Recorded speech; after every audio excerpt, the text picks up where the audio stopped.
Edward was happy to be running again after a long time. His driver and fireman had been considerate to arrange his now regular timetables with Sir Charles Hatt, the Fat Director, though they were careful not to push Edward to his limits, given his age.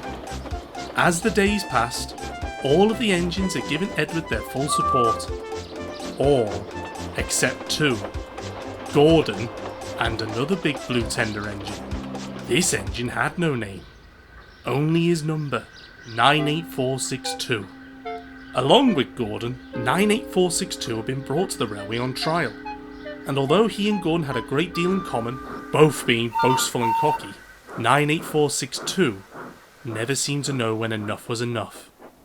One evening, Edward came into the sheds after taking his last passenger run of the day, feeling quite proud. You finally managed to make it out of the station, sniffed 98462. I've never known an engine like you be so useless, Edward. I'm sure we'll be hearing a lot of complaints from the passengers tomorrow. You must have been behind time all day. Thomas and Henry gave 98462 a foul look, but Edward just smiled. Actually, he chuckled, we were right on time.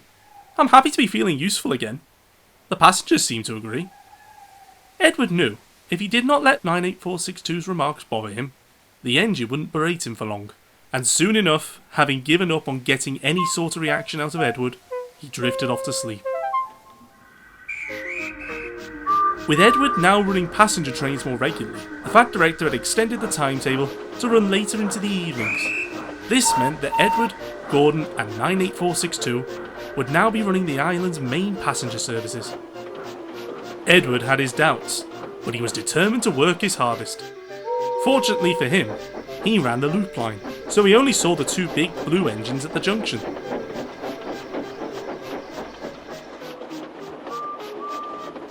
But as the weeks passed, Edward began to feel tired. He thought his trains were getting heavier, or that his age was beginning to show.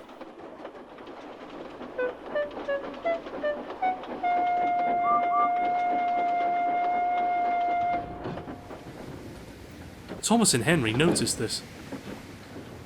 Can we be of any help? Asked Henry kindly. We are a little worried about you. No thank you, puffed Edward. You have your own trains to manage. We can't upset the Fat Director's timetable.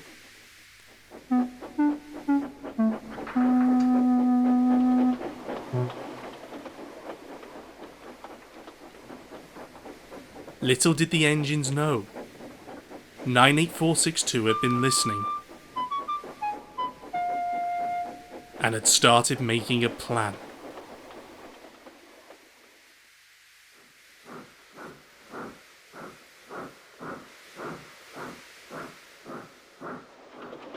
The next morning, Edward puffed into the big station to collect his first train of the day, but he couldn't see his coaches at any of the platforms.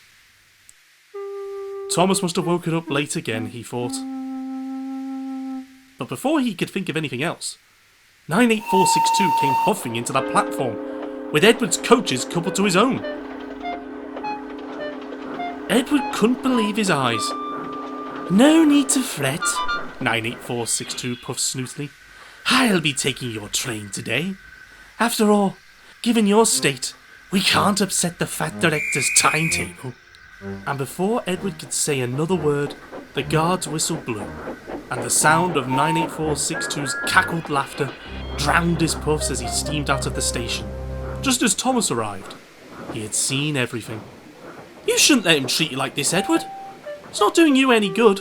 Even Gordon never goes this far, he huffed. Why don't you speak to the Fat Director about it? He's not worth it, Thomas, Edward interrupted. It's best we just get on with our work. And Edward puffed away, leaving a completely distraught Thomas with much to think about.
98462's relentless taunting towards Edward showed no end, much to the disapproval of the other engines.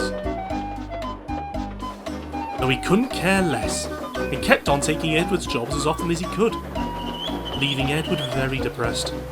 It didn't help one morning that he was feeling unwell as he tried to work around the yard. "What did I tell you?" sniffed 98462. "A pathetic excuse for an engine. Why keep him around when all he does is get in the way?" Thomas had had enough.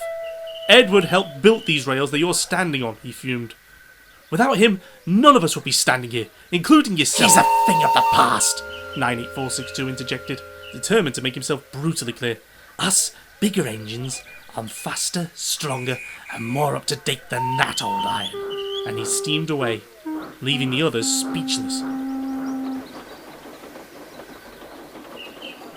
Edward sighed. He decided it was time to take a stand against 98462, but he didn't know how. The next morning, Edward woke up earlier than usual to collect his coaches, in an attempt to make it to the platform before 98462. The yard was silent. Edward was sure he had beaten him. "And just what," said a voice suddenly, "do you think you're doing?" 98462 puffed up quickly alongside Edward. Edward, in shock, tried to sound as firm as he could.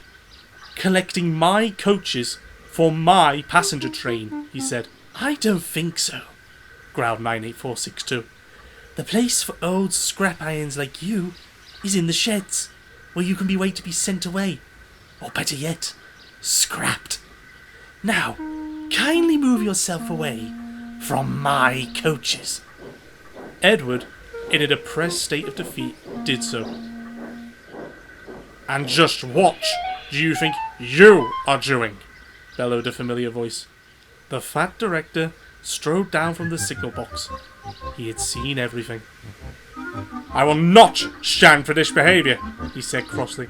"Given fellow workers have informed me about your treatment towards fellow engines.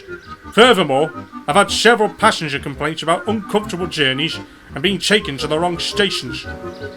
98462's face went pale. "Engines on my railway," the fat director went on, "work hard and help others. You have shown very little consideration in doing either of those things. Having brought you here on trial, it's clear from my point of view you are unfit for my railway. You shall go back home to the other railway tonight. But until then, you shall return to the shed at once." 98462 couldn't muster up a response. He glared at Edward as he sulked back to the sheds. The fat director turned to Edward.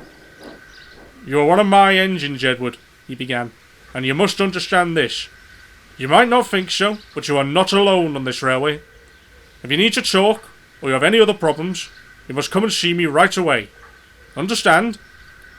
Edward could see from the smile on the fat director's face that he had been told everything. He looked across the yard and saw Henry and Thomas smiling back. "Now," finished the fat director, "you have a train to pull.